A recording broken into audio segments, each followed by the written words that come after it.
Hello, everyone. Thank you for this opportunity to talk about diabetic retinopathy. You see, diabetes is increasing worldwide, including India. This is primarily because of our faulty eating habits and less exercise that all of us do nowadays. You see, India is home to nearly 70 million diabetics, and this is increasing. And India will soon surpass China to become the diabetic capital of the world. It's not a very good news, actually, because diabetes is a head-to-toe disease. It virtually affects all the organs of the body. You see, within the eye, diabetes is associated with increased chances of cataract, increased chances of open-angle glaucoma, and mucormycosis. Even during COVID time, we saw a lot of these patients in diabetic patients. Infections in the eye, and very important, which is the subject for today, is diabetic retinopathy. You see, retinopathy, unlike cataract, is a potentially blinding disease. And this blindness, if not treated in time, can be a permanent feature. And that is the issue why all of us are worried. It's a silent disease. Diabetic retinopathy in the initial stage does not produce much symptoms. And when symptoms occur, it is generally very, very late. And hence, it is relevant and very important to pick up this blinding disease very early so that the permanent visual loss can be saved. You see, if you delay cataract surgery, heavens are not going to fall. But if retinopathy is delayed in its treatment, it can result in permanent, irreversible blindness.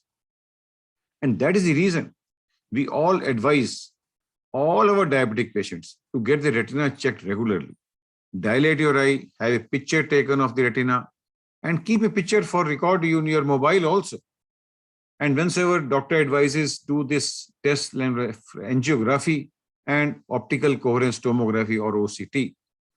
Because both angiography and OCT help you to evaluate the grade of diabetic retinopathy, what treatment, if at all, has to be given, and how frequently follow-up should be done. Also, it is very, very important that all diabetics should keep their blood pressure under control, keep their blood sugars under control, and maintain healthy eating habits. And very important also is to keep your weight under control. And do not allow this, tummy fat to accumulate. Because if you decrease your weight, all these complications of retinopathy, they come down drastically. Nowadays, all of us should be aware that with the help of new injections which have come up, like anti-VEGF injections, all of you have heard, and this microvitreous surgery, a lot can be done about these diabetic patients. And there's an increased hope that all these diabetic patients can maintain good vision all through your life. This is provided you check up regularly as per advice by your retinologist.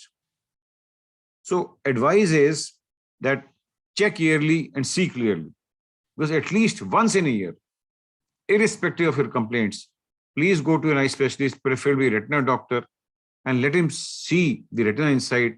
Let him take a picture of the retina. Let him do sometimes optical coherence tomography to evaluate.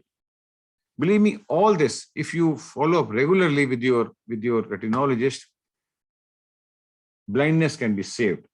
And this will go a long way to help us, to help you, so that you can maintain good seeing life in your entire lifespan. Thank you for this opportunity to speak to me about diabetic retinopathy.